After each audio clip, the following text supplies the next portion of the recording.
Okay, we're on to our last example, example 1D. One more function to take a look at here. So we're going to start again by looking for holes and asymptotes. When I try to factor that numerator, it doesn't factor. I'm going to just look at the denominator here, and I can see that there's a vertical asymptote at x equals 2. Now, if I think back to my rules from MHF4U, I can see that the degree of the top is 1 bigger than the degree of the bottom, which tells me that there's not going to be a horizontal asymptote, and instead it's going to be an oblique asymptote. So we're going to find the oblique asymptote by dividing the top by the bottom.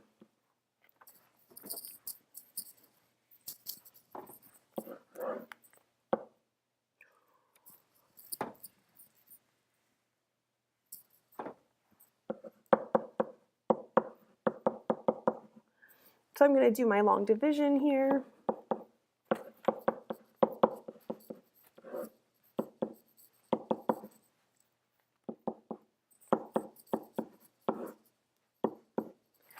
So again, don't forget I can ignore the remainder because it's going to be divided by x minus 2, and as x goes to infinity, x minus 2 is going to make that whole term head to 0. So the 4 is actually irrelevant. So therefore, my oblique asymptote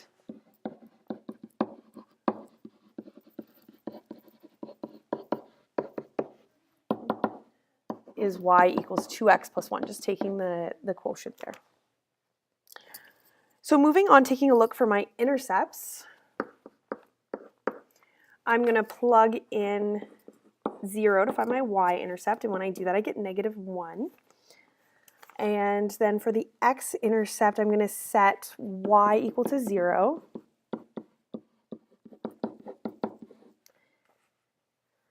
Which means that I want to set the numerator equal to 0.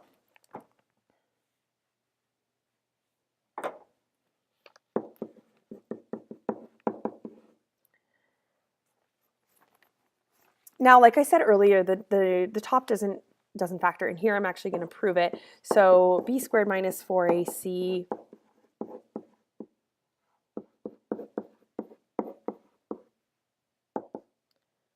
is less than 0.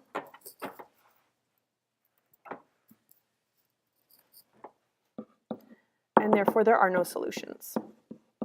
What this means then is we have no x-intercepts. So it never crosses the x-axis. Later on, we're going to worry about having some other nice points because we've only got one nice point so far on the graph, that our y-intercept. So next, we're going to find our maximums and our minimums and our intervals of increase and decrease.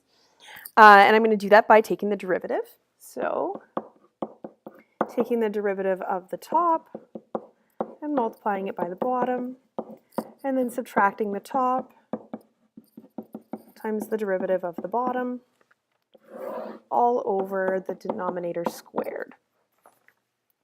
And now I'm going to try to simplify the top. I'm leaving the bottom factored. So looking at the top, there's no common factor for me to pull out. So I am going to expand everything out. Oops.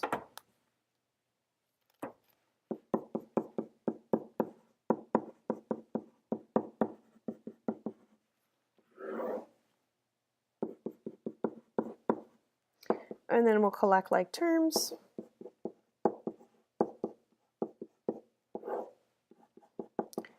And then we'll notice that there's a common factor on the top, so we'll pull that out.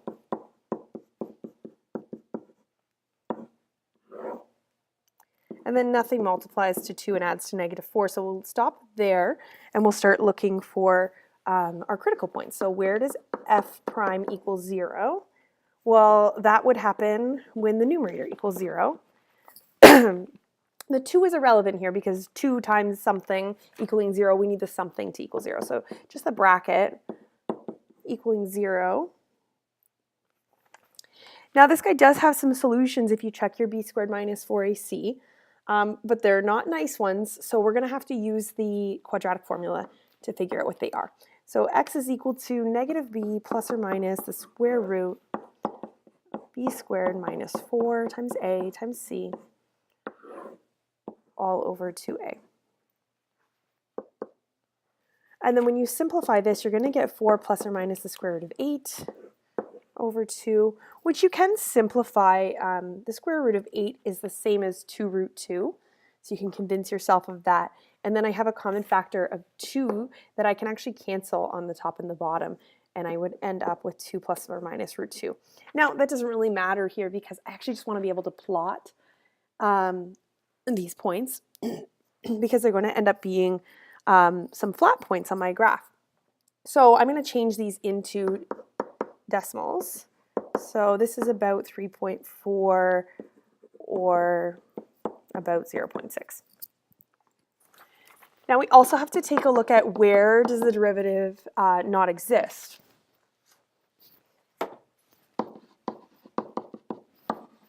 And of course that's going to happen when the denominator equals 0, so when x is equal to 2.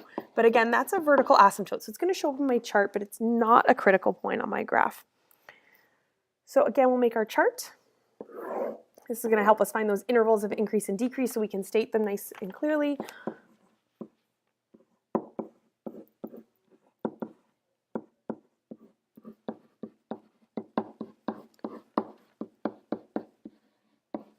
So go through all of those intervals. So again, you can pick your test point, and then we'll find the sign of f prime, which of course will help us find the intervals of increase and decrease on f of x.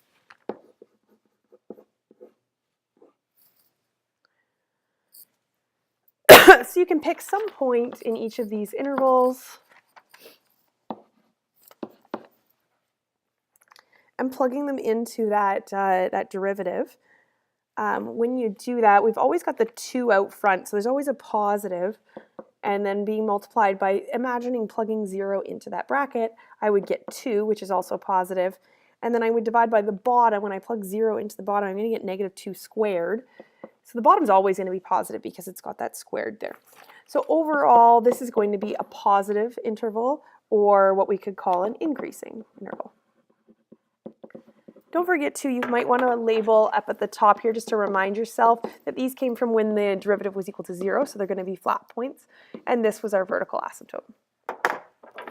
Next, we're plugging 1 into the derivative. So again, we've got that positive 2, but when we plug 1 into that bracket, we get a negative number, and then again, the bottom is always positive. So overall, this is negative, and then just continue on plugging all of these things in.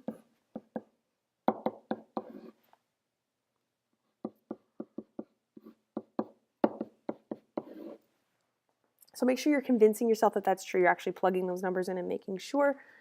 So overall, we've got 2 increasing intervals on the outsides and 2 decreasing intervals in the middle.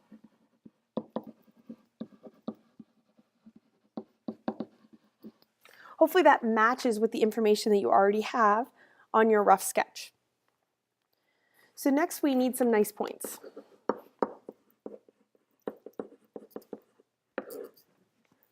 We've got an oblique asymptote that we can graph, a vertical asymptote that we can graph, and a y-intercept. We know that there's no points on the x-axis. We do need to figure out how high or how low these points are. So we know that there's a flat point, and it's changing from increasing to decreasing, which tells me that there is a maximum at 0.6. I need to figure out how high that is. And then going from decreasing to increasing at 3.4, that's going to be a minimum. I need to figure out how high that point is. So definitely we're plugging in those 2 numbers. And when you do that, you're going to get about negative 0.7 and 10.7.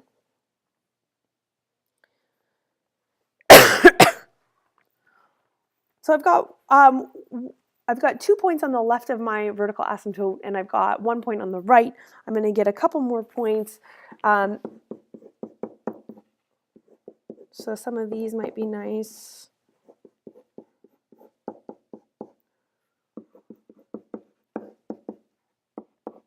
And then I'm going to draw a picture of that graph.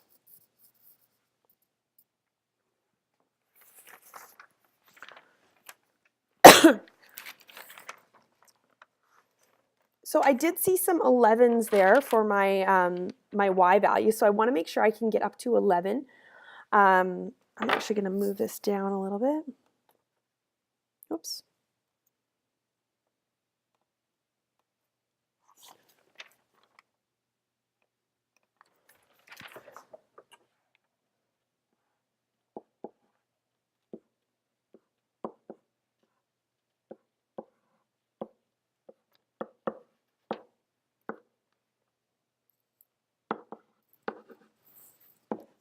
And then for my x-axis, I know I want to be able to see over to positive 4, and then backwards I had a point at negative 2 that I found.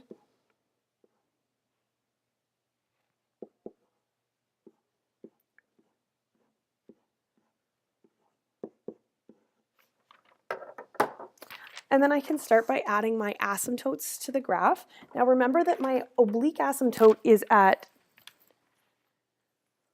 2x plus 1. So that tells me that for my oblique asymptote, there's an intercept of 1, and then I'm going to rise 2 and run 1.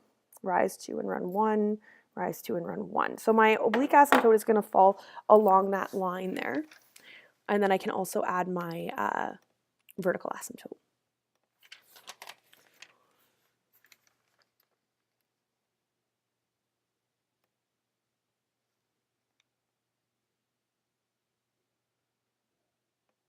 So there's my oblique asymptote. My vertical asymptote was at x equals 2.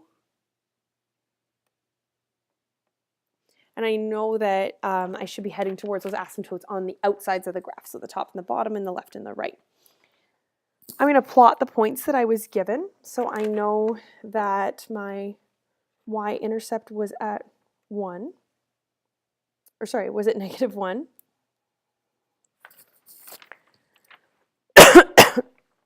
And I know I had those nice points and the max and the min that I needed to plot. So the maximum over to 0.6 and down to negative 0.7.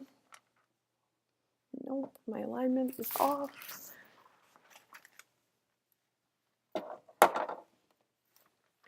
So over to 0.6 and down to negative 0.7 should be just in here. Make sure you make that nice and big so we can see it. Oops, that's too big.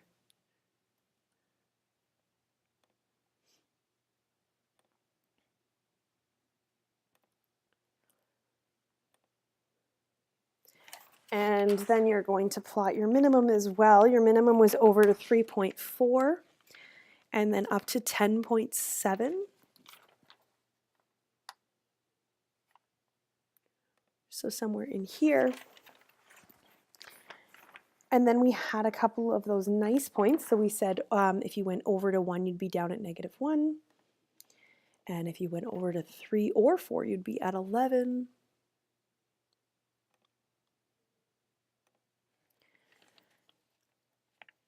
And if you went over to negative 2, you'd be at negative 4. Oh, which I did not leave room for on my graph.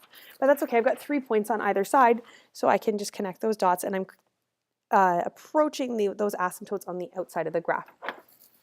That should match with my intervals of increase and decrease, as well as my behavior near my vertical asymptotes that I found.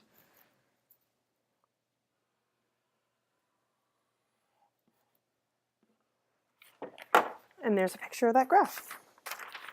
Awesome. So your homework is posted on Schoology. Have a good day.